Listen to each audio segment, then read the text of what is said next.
दोस्तों, जब से हम इंसानों ने इस धरती पर बसना शुरू किया है तब से लेकर अब तक हम प्रत्येक मनुष्य के मन में कभी न कभी तो ये बात आती ही होगी कि आखिरकार धरती, चांद या फिर हमारा सूरज गोल क्यों है। तो दोस्तों, चांद, सूरज या फिर पृथ्वी ही इकलौते ऐसे स्पेस मटेरियल नहीं है जो कि गोला आकार यानी कि स्फेरिकल शेप में है। यहाँ तक कि हमारे ब्रह्मांड में जितने भी ग्रह, उपग्रह या फिर तारे हैं वो सभी गोला आकार के हैं। तो चलो इस वीडियो में ये जानते हैं कि आखिरकार हमारे ब्रह्मांड में सभी चीजें गोल आकार में ही क्यों है। तो दोस्तों, सैकड़ों सालों से साइंटिस्ट इसका जवाब ढूंढते आ रहे हैं कि आखिरकार हमारे सौर मंडल में ये ग्रह कैसे फॉर्म हुए। तो फिर धीरे धीरे टेक्नोलॉजी के साथ बढ़ते बढ़ते हमें हमारे बड़े बड़े टेलीस्कोप के जरिए ये इंफॉर्मेशन मिली कि ये सौर मंडल हमारे ब्रह्मांड का एक छोटा सा ही हिस्सा है। इसके बाहर और भी कई सारे ग्रह, उपग्रह या फिर तारे हैं जहाँ पर हमारे सोलर सिस्टम में अप्लाई किए गए साइंटिफिक थ्योरी भी फेल हो जाती है। तो दोस्तों, हमारे सौर मंडल के क्रिएशन की जो सबसे सटीक थ्योरी मानी जाती है वो है प्रोटोप्लैनेट हाइपोथेसिस। इसके अनुसार सभी स्मॉल प्लैनेट आपस में एक दूसरे से चिपके हुए थे और फिर समय के साथ चलते हुए ये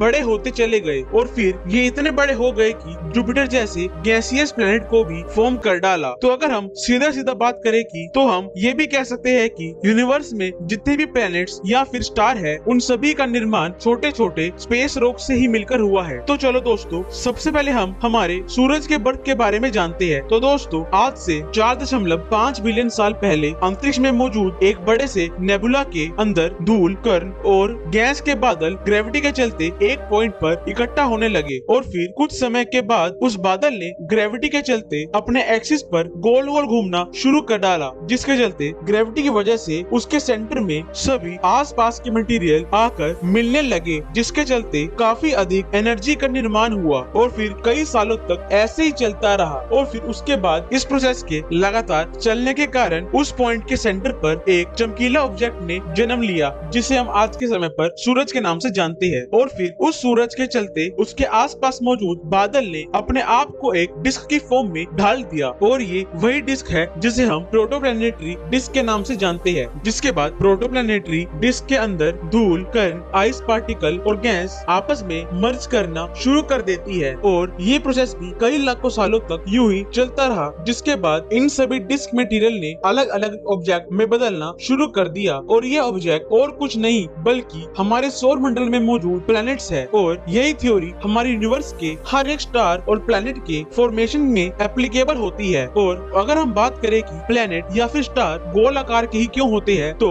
उसके पीछे की वजह है कि जब भी कोई प्लैनेट या फिर तारा निर्माण होता है उस समय पर जो उसके सेंटर पर ग्रेविटी मौजूद होती है वो उस प्लैनेट, स्टार या फिर मून को अपने सेंटर की तरफ एकत्रित करता है, जिसके चलते उस प्लैनेट या फिर स्टार की बॉडी अपने सेंटर से बंधी हुई रहती है, जिसके चलते हमें प्लैनेट, तारे या फिर मून हमेशा गोला आकार यानी कि स्फेरिकल शेप के दिखते हैं। तो दोस्तों, उम्मीद है कि आपको इन्फॉर्मेशन अच्छी लगी होगी। तो अगर आपको इन्फॉर्मेशन अच्छी लगी तो वीडियो को लाइक करना और चैनल को सब्सक्राइब करना। हम मिलते हैं आपसे नेक्स्ट वीडियो में। तब तक के लिए जय हिंद, जय भारत।